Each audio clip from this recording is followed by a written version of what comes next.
Hello, guys. I am Shane Davis. I am here today solo. Yanzi Lynn is sending this one out, but this is kind of like a weird retrospect, kind of looking back at the American comic book industry type video. So I figured I would just do this one solo. Before we get into it, hit like, subscribe, ring that bell for notifications. Help this channel out. Why don't you? I want to talk a little bit like, do Marvel and DC Comics purposely go out of their way not to hire old talent? The last few years, we've lost some legends, but there's also a lot of talent that we don't see put to work. We don't really see put to practice. And some would argue, well, they're retired. Maybe they don't want to get back in the game and whatnot. But you'll notice they'll do commissions and they'll do covers and stuff. So I don't really believe that it has a lot to do with that. Actually, I have word on the street. I've heard through the grapevine that the word is for the average Marvel or DC editor, and this has been this way for some years. So this isn't exactly anything new. It's just something that they're putting into practice more and more. Is do not hire old talent. And you're going to say, well, why? I'm sitting here paying $90, $120 for omnibus and artist editions. There's obviously a market for that, right? So why wouldn't we put those guys back to work? I mean, why am I buying all these X-Men omnibus trying to get Art Adams annual X-Men annuals? Why not just give me a new Art Adams book?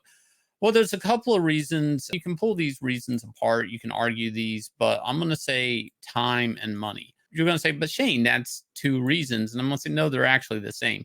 Time and money are tied together in publishing because the quicker an artist is, which sometimes means they're not the greatest. That's just the physics of it. More time in on the board, sometimes it's better. Most of the time, like 70% of the time, there are the outliers that are like Joe Kubert, who are super fast and super good at being fast, or John Romita Jr. or somebody like that. But for the average comic artist, 5 to 6 weeks a book is what they need. Now, used to in publishing, they would, manage that. But what that took back in the day, and this comes up with the time and money, is you would have to put these artists to work for like months out on like an annual or something. Again, why Art Adams was always kind of like on these X-Men annuals and stuff, because he was kind of slower when he did New Fantastic Four. That was like a fill-in arc for the other artists to catch up. Now, why this has to do with today is to get an artist ahead like that on the schedule, to put what they call a couple issues in the can. You do need a cash sum. You do need some revenue that you can bankroll. What's the big deal and what's the problem with that today? Well, and we're seeing this with Mark Silvestri's run on Batman that's coming out, is he's had like 7 years or something to do that. Doesn't take anything away from the quality of the book. But at one point in time, DC Comics invested a lot of money in that book.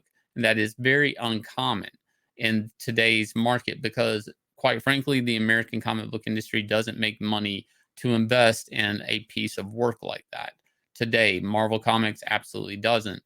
And the other thing is, like, the other argument is don't hire old talent, even though we're, again, going to the bank, making multiple trips, selling omnibus and reprints of multiple versions of these bodies of work.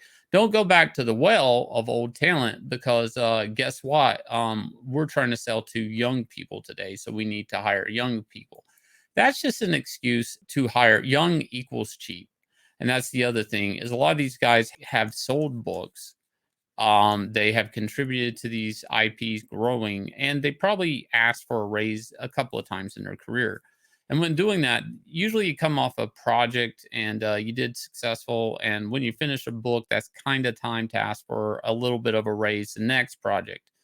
And then you do a project, not the issue, but the full project. And if it's well received and your contract's coming up, guess what you do? You ask for a raise. Cost of living only goes up in America. So why not ask for a raise? You're making money. Why not? Well, eventually the American comics quit making money. And this is kind of a thing where artists become priced out, with the comic sales dropping and artists respectively, as they should, getting raises over their 20, 30 plus careers. It kind of came like, well, we can't afford your page rate for a project, but what we can do is we can afford a cover. And that became like the kind of cover variant market. You'll see a lot of talent that you wish were drawing interiors, drawing variant covers. And you would hope that one day, they kind of get you in the retrospect. You're kind of like, dude, that's so retro. I want that. And you will find yourself paying full cover price for one piece of paper drawn by the artist. And once Marvel and DC figure they can do that, which they have been doing for roughly about, I don't know, 10, 20 years, why would you ever spend money on a full book by this artist if you only need one cover? Now, why would artists go along with this? And how did artists end up in this vicious cycle? And this becomes the other part of the economy of comics, and that's selling your original artwork. There are two types of boards that sell for the most in original artwork for a comic artist. And that would be one, a cover, ding, ding, ding. So again, that's why you see a lot of these artists being okay with a Marvel and DC only hiring them from one sheet of paper that then they can sell for thousands and thousands of dollars. And two, a splash page. Now, there's not a lot of splash pages in comics. And getting a splash page in a comic that is a big shot of Spider-Man or a big shot of Wolverine, if you'll notice, isn't very common today in the American comic book industry. So there's very little to no incentive to do interior comics if you can make money doing 2 or 3 covers a month.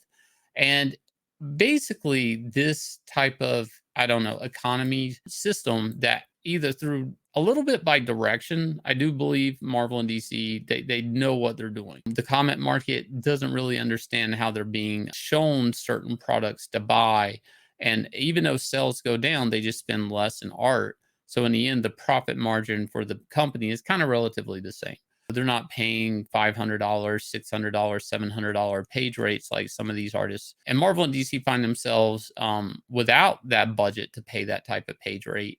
Even though it would boost sales, it doesn't matter if it would boost sales if they don't have the cash revenue to tie up in a book like that. If a bean counter down the hallway is like, well, we can't do that. Those days are over. What goes out with those days are over, those sales are over. And we're seeing this in the American comic book industry for in the sales data, because we're taking credit for 2 categories that is the most disingenuous thing ever. And one is manga, which some of the better artwork that you can buy for your money right now is manga. I hate to say My Hero Academia, One Punch Man. These are great looking books. New characters are popping up in crazy ideas like Chainsaw Man. Art and imagination are somewhere else, and it's not at the House of Ideas anymore. This is a weird system and kind of a cycle that the American comic book industry has found itself in. This is also why people refer to, if the variant market ever popped, the direct market would crash, because they have put all their weight on maybe you buying a classic 1-in-1 cover by so-and-so artist, as you can't buy a new miniseries by this artist. And that takes us to this point where we're at, and what does this mean for the future? I don't know, to be honest. I feel like talented people doing their own books on the internet and selling it through their own website or crowdfunding, I think that's probably the new future of good comics, at least Western comics. I feel like that is a lot of work for a lot of creators. We just did our shipping and fulfillment on Inglorious Rex, up and funding right now. And I have to say, working on your own comic is actually the hardest you'll ever work in comics, because you're responsible for going to the printer. You're responsible for your marketing. You're responsible for your shipping. You're responsible for editing, all of that. And you will do less work per year, but you actually do the best work probably of your career. And the good thing about crowdfunding books and owning your own IP is you are able to actually build a road to success brick by brick. Inglorious Rex 2 is up and funding, $131,739. Thank you guys for all the support. The link will be down below. If you guys will, check that out and back the book if you haven't. Give it a shot.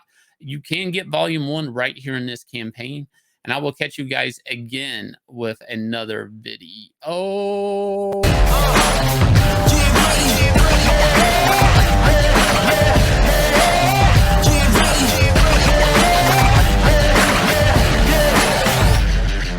Guess who stepped on the scene.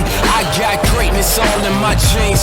Ain't no way that I can slow down. I'm laced up, look how I shake the ground. Can't touch the crown, but you can kiss the ring. Close your eyes and see how I live a dream. I'm too smooth, MJ with the lean. Don't be fooled, I came through with the team. This is over their heads, how high can it go? I'm too over the edge, got my eyes on the goal. And we right back at it, keep them right on their toes. Look at the way that I move, this is all that I know. Cause I got the drive, I put it in gear. Line them up, I don't see no competitors here. If it ain't first place, we really can't settle for it. Listen up, listen up. Get ready for it.